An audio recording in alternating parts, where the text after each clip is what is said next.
just like seeing her for the first time. From the depths of the arena, a tremor shook the ground. The gates burst open, and with a roar that echoed like thunder, a colossal creature emerged. Its body burned with searing flames, each movement radiating heat so intense that even the air seemed to ripple around it. The announcer's voice trembled with both fear and excitement as he declared, "Behold, the final opponent of the Level 7 test, a high-level flaming beast. The challenger must endure its relentless assault for 10 minutes in order to pass." The very presence of the beast made the arena quake. Sparks of fire erupted from its nostrils, and every step it took left scorched marks across the stone floor. Even the audience, seated safely in the stands, felt waves of heat washing over them. The oppressive aura of the creature pressed down upon the spectators, silencing the crowd into awestruck horror. Yet, in stark contrast, the protagonist stood unmoving. His expression was calm, his eyes sharp as steel. He showed no sign of intimidation, despite facing a demonic beast said to be untouchable. His stillness carried the weight of unshakable resolve. Turning slightly, Hanjan looked to his companion. "Seiwei, are you ready?" The girl's eyes glimmered with determination. She nodded without hesitation, her voice steady despite the suffocating presence of the monster. "No matter what choice you make, I will provide the support you need. I will not falter." Her words filled the air with strength, and Hanjan gave a faint, approving smile. Then he advanced, his footsteps echoing across the battlefield. "I am a master of spiritual contracts," he declared boldly. "I did not come here merely to survive. I came here to defeat the beast that no one has ever conquered." The audience gasped at his audacity. The flaming beast roared in fury, its maw glowing like molten lava. A torrent of fire surged forward, a wave of destruction capable of reducing stone to ash. Yet Hanjan moved with blinding speed, weaving through the inferno with flawless precision. He seemed untouchable, his movements like the wind itself, gliding past the flames. With a swift motion, he lifted his magical harp, his heart instrument that served as the channel of his power.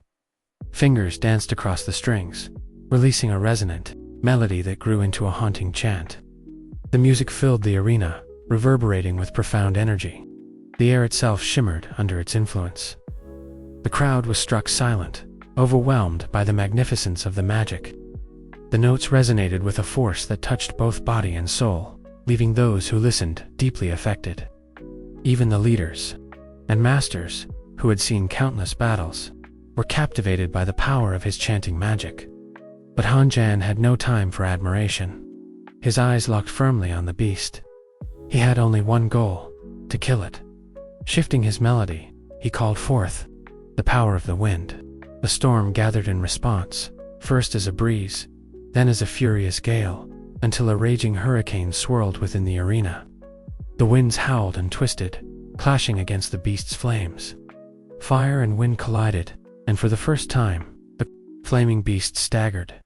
The storm grew stronger, tearing through the battlefield with merciless force. The flames that had seemed unstoppable flickered, weakened, then extinguished entirely. With a final, deafening crescendo, the wind swallowed the beast whole, its fiery body disintegrating into nothingness. When silence fell, only ashes remained. The spectators froze, their mouths agape, as they processed what had just transpired. The impossible had been done. The unconquerable beast, said to be undefeatable, had been annihilated before their very eyes. Even the rivals who had mocked Hanjan earlier could not hide their shock. The arena erupted in disbelief, their cheers and gasps echoing endlessly. Hanjan, however, stood with labored breaths. His fingers trembled slightly as he lowered his harp. Forcibly executing such a high-level zither composition still causes severe backlash. He muttered quietly, acknowledging the toll it had taken on his body. Yet his resolve never wavered. From the officials' chamber, one of the leaders stepped forward, making his way toward the victorious youth. His presence carried authority, and his words rang with admiration. "Congratulations. You have passed every test and shattered all previous records. Han Zhan turned his gaze toward the man. Who are you? The figure smiled faintly. I am Lin Jinan, the leader of the 2nd District. I wish to ask you something. Tell me, who do you think will emerge victorious in the end? Han Zhan's eyes hardened as he answered with conviction. Our enemies may grow stronger with every passing day, but I do not believe humanity will fall. As long as I draw breath, I will not allow it. Lin Jinan chuckled with approval. A good answer. Then tell me what motivates you to fight. Without hesitation, Han Zhan replied, his voice resounding with unshakable determination. I fight to prevent the extinction of humanity. I fight so that our people may live in peace and prosper. And above all, I fight to restore the glory of Duja. Before Lin Jinan could respond, the atmosphere in the chamber shifted. A new presence entered, commanding, overwhelming, and revered. The master of the leaders himself, Le Shuang, appeared. His gaze fell on the young man with piercing intensity. Well spoken, Le Shuang praised. His voice was calm, yet carried an aura of invincible strength. Tell me, Han Zhan, would you like to become my disciple? The audience gasped. The students froze. Even the district leaders were shaken. Han Zhan's heart pounded. He recognized the man before him instantly. Le Shuang was not just any leader, he was the most powerful figure of the Duja family, a legend who had shaped history itself. Years ago, when the 3 Zerg emperors united to destroy Duja, the entire world had teetered on the brink of collapse. At that critical moment, Le Shuang had stood alone against them, waging a battle that defied fate itself. Against all odds, he killed all 3 Zerg emperors, single-handedly saving Duja from annihilation. Han Zhan's spirit blazed with excitement. To be chosen by such a figure, this was an honor beyond imagination. He dropped to one knee and said with utmost sincerity, "Yes, I will become your disciple." Le Shuang's stern expression softened slightly. "Good. You suit me far better than the others I have taken under my wing." He studied Han Zhan with satisfaction. "Since this is our first meeting as master and disciple, it is only right that I offer you a gift." With a wave of his hand, a brilliant light shimmered into existence. Resting in his palm was a ring, glowing faintly with an otherworldly aura. "This," Le Shuang said solemnly, "shall be your first treasure." The ring shimmered faintly in the palm of the master, glowing with a deep and sinister light. As it was handed over, the air itself seemed to tighten. Han Zhan carefully took the item, and in that instant, an overwhelming aura surged from Itan, ancient, terrifying, and fierce pressure that made his heart pound. He examined the ring more closely and realized the truth. It was forged from the bones of the defeated Zerg Emperor. This was not just a treasure, but a fragment of history itself, a remnant of one of the greatest battles ever fought. No wonder its aura felt so violent. The malice of the fallen emperor lingered within it. The master explained calmly, his voice carrying a weight of experience. "This ring holds both power and danger. It can repel lower-level Zergs. They will feel its pressure and avoid you. But be warned, when you face more powerful ones, they may instead feel provoked. They might be drawn to attack you with even greater ferocity. If this concerns you, then do not wear it often." Han Zhan clenched his fist tightly around the ring and looked up with unwavering resolve. "This is a gift from my master. Of course, I must wear it." At this, the master's eyes glinted with approval. "Good. You are not like the weaklings who tremble before the ring and dare not even accept it when offered. You are worthy." He then straightened his robes and waved a hand, ending the moment. "Enough talk. Both of you should rest. Later, I will take you to lunch. There, you will meet others and grow more familiar with your new family." Later that day, the group gathered in an elegant restaurant, its atmosphere refined yet brimming with quiet energy. The aroma of countless dishes wafted through the air, and the hum of conversation filled the hall. The master sat at the head, his presence dominating the room even in silence. "I have summoned my other disciples," he said evenly. "You should meet them. It is time to be introduced formally."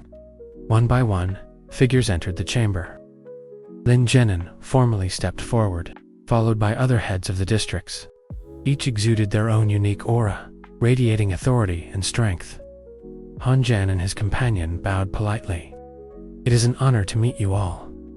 One of the leaders chuckled lightly. "There is no need to be so formal. From this day onward, we are family. Consider this place your second home." They explained that only one of their number was absent, occupied with urgent matters. But just as the words were spoken, a new presence flickered into the room. A figure appeared, almost like smoke, drifting into shape, then solidified before them. "I am the head of the 6th district," the newcomer said simply, handing Han Jan a slip with his personal number. "If you face an emergency, call me." Before Han Jan could respond, the man vanished again, as suddenly as he had appeared. The protagonist blinked in astonishment. "What a unique personality," he muttered under his breath. Lin Jinan then stepped forward with a box, placing it before Han Jan. "Take this. It contains martial arts techniques, battle materials, and other resources that will serve you well." Han Jan bowed deeply. "Thank you. I will not waste this gift." But before the warmth of the moment could settle, a voice cut through the air, shrill and furious. "Say, are you not afraid of secretly eating food different from mine?" A woman stormed into the hall, her face twisted with rage. Shou Yu froze, her expression palling. Recognition flashed in her eyes. "Aunt," she whispered. The woman's anger boiled over. "You ungrateful child. You used to eat under my roof. Now that you've made a fortune, you dare to enjoy yourself without me, at my expense." She lunged forward, hand raised as though to strike her niece. But before she could close the distance, Han Jan moved. His presence flared, and in a single step he blocked her path. His gaze was cold as ice. The aunt glared at him. "And who are you? Are you the boy who stole my niece away?" Han Jan did not flinch. "Yes, that would be me," the woman scoffed. "Do you have any idea how long I raised her? And now you want to take her away? Then I demand compensation. I want to be rewarded for my effort." Her shameless words made Shou tremble with anger. She snapped, "Enough. Stop spouting nonsense." But the aunt sneered and barked back. "You dare speak to me like this? Ever since you grew wings, you've become rebellious. Don't forget, I have power too. My boyfriend is from the 4th district. I will make sure you regret this. As long as I live, you will never have peace." The hall fell silent. At those words, the leader of the 4th district stiffened, his eyes flashing with surprise. The aunt, oblivious to who she was addressing, arrogantly continued, even confronting the master himself. "Old man, if you want to keep my niece, you'll pay me. Her house, her car, everything in her name, it's mine now. Refuse, and I'll call on my relatives in the 3rd, 4th, and 5th war zones. You will suffer." The master's expression darkened. His voice was quiet, yet sharp as a blade. Such disrespect cannot go unpunished. At once, the district leaders moved, summoning their people to action. Orders were given, measures taken. The air itself grew heavy with suppressed fury. Still, the woman refused to back down. "Do you think I fear you? I have connections. Influential people stand behind me." Her phone rang. She answered it, smugly only for her face to drain of color. On the other end was her grandfather, his voice thunderous with rage. "Foolish girl, your shameless behavior is tarnishing the family name. Cease this at once, or you will not live to see another day." Her body trembled. The phone slipped from her fingers, crashing onto the ground. She turned toward the master, eyes wide with fear. Who is this man?" The restaurant staff tried to escort her out, but she fought like a child throwing a tantrum. She screamed, wept, and raged, insisting she did not deserve such treatment. The master finally grew tired of the noise. With a flick of his power, the woman was silenced, her voice stolen, leaving her mouth moving uselessly in the air. Shou Yu's cheeks burned with shame. She bowed her head deeply. I am so sorry. Please forgive my family." But the master's gaze softened. "This is not your fault. From this moment, we are your family. You need not return to that house again. You belong with us now." Tears welled in Shou's eyes. She bowed gratefully. "Thank you, master, truly." The master nodded once. "Now let us eat." The table was set with a magnificent spread. The master explained calmly, almost as though teaching a lesson. There are rules to dining on the 9-grade feast. The middle section is for hot pot dishes, which must be eaten immediately after cooking. The 4 large squares at the corners are for stews, which should be left to simmer for a long time. This order is tradition. Respect it.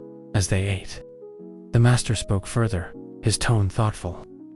Every person has their own path. None can predict the future, not even I.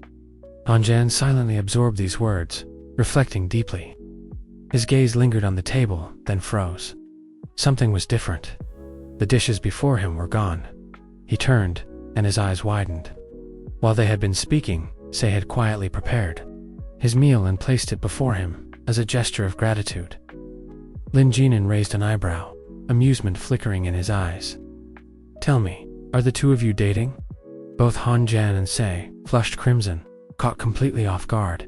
But Lin Jinan's expression grew serious. Do not underestimate intimacy. After such acts, a spiritual master can evolve, even gaining a degree of replicative ability. While not overwhelmingly powerful, these abilities are highly useful. He explained further. There are 2 primary types of spiritual forms, the materialized and the humanized.